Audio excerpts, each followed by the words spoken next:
He walked into the courthouse to help a friend, but ended up face down on the floor. Isaiah Blackwood, a 65-year-old retired Coast Guard chief, came to testify in a civil case holding evidence that could save a fellow veteran. But a court security officer, seeing only his age and his skin and not his service, slammed him to the ground.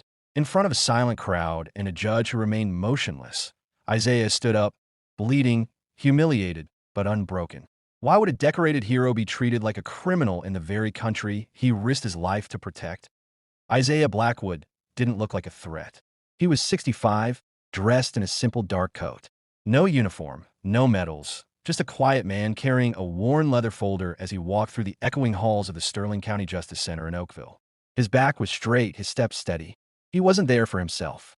He came to testify on behalf of his old friend David Hale, a fellow veteran and amputee who had been denied his disability benefits by the city without warning.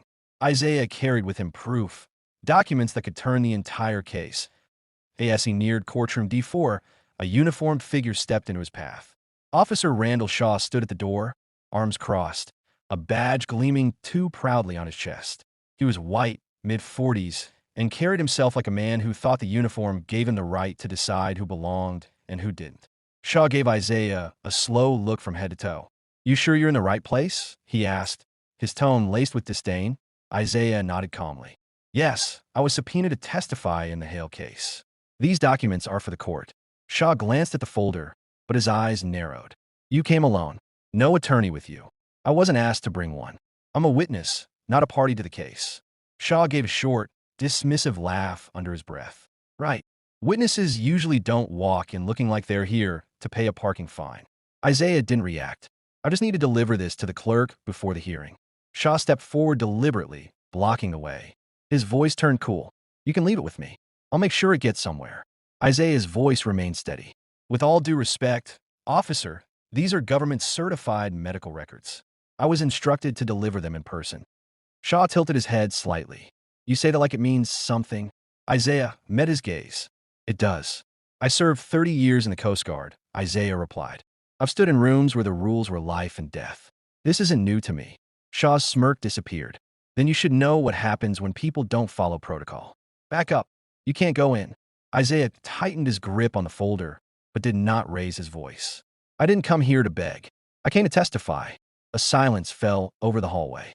A few people looked over from the bench outside the room. A clerk behind the desk peeked up. The air felt charged. Shaw's jaw clenched. "You got 2 seconds to move before I make you." "I haven't broken any law," Isaiah said, still calm.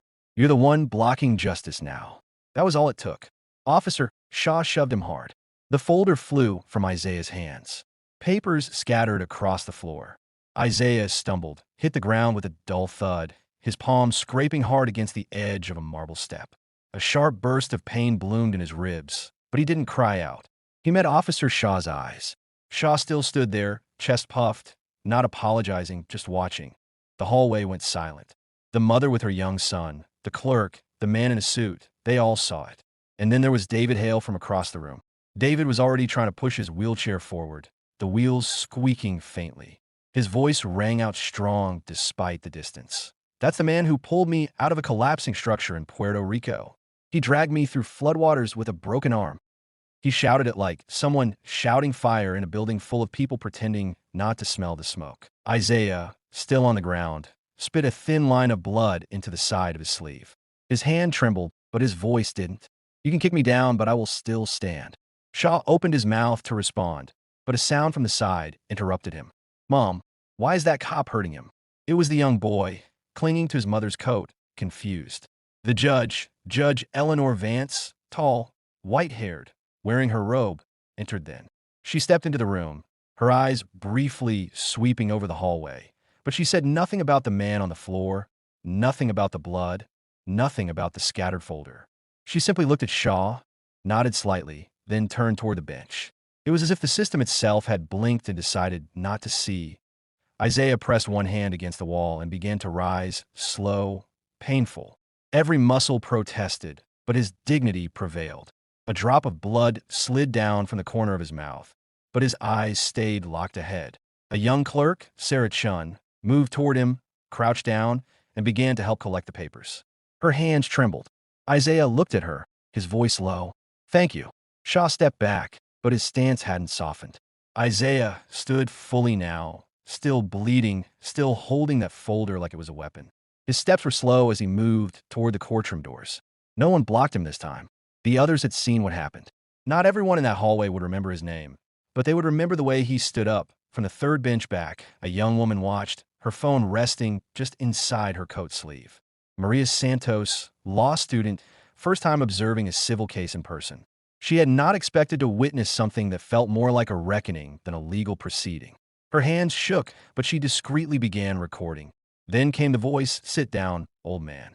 Officer Shaw didn't yell. The slur wasn't in the word itself, but in the tone. Isaiah froze just for a second. He lifted his eyes slowly, not with rage, but with a patience that made the insult echo louder. He reached for the next page, as if Shaw had said nothing at all. That silence was thunder.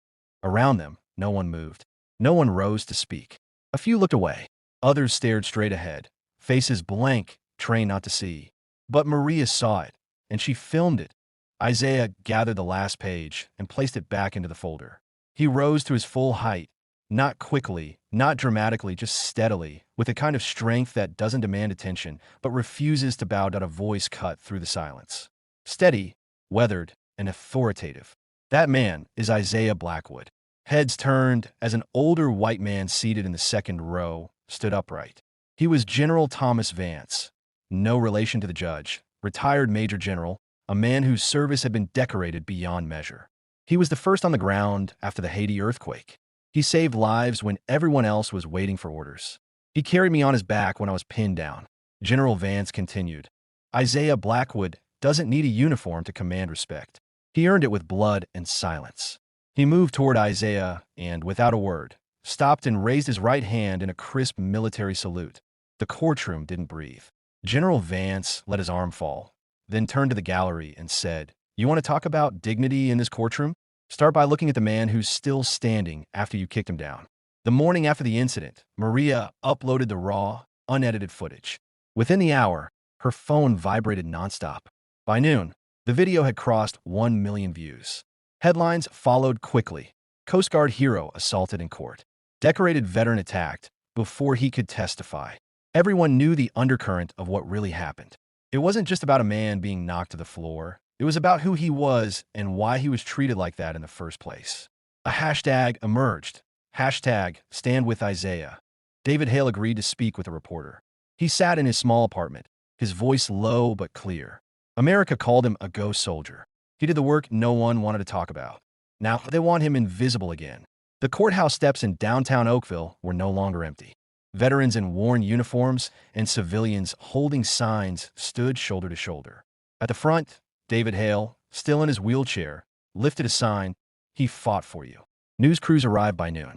Inside the courthouse, Officer Shaw still showed up for work, but the eyes around him had changed. The Oakville Internal Affairs Division quietly opened a case into Shaw's conduct, pushed by mounting public outrage. An anonymous leak surfaced online, revealing that Shaw had been the subject of at least 6 previous complaints of racial bias and excessive force, all previously dismissed. Isaiah Blackwood returned to the courthouse the following day, sitting in the last row. No spotlight, just a quiet presence. Maria Jackson noticed him first and slipped into the seat beside him.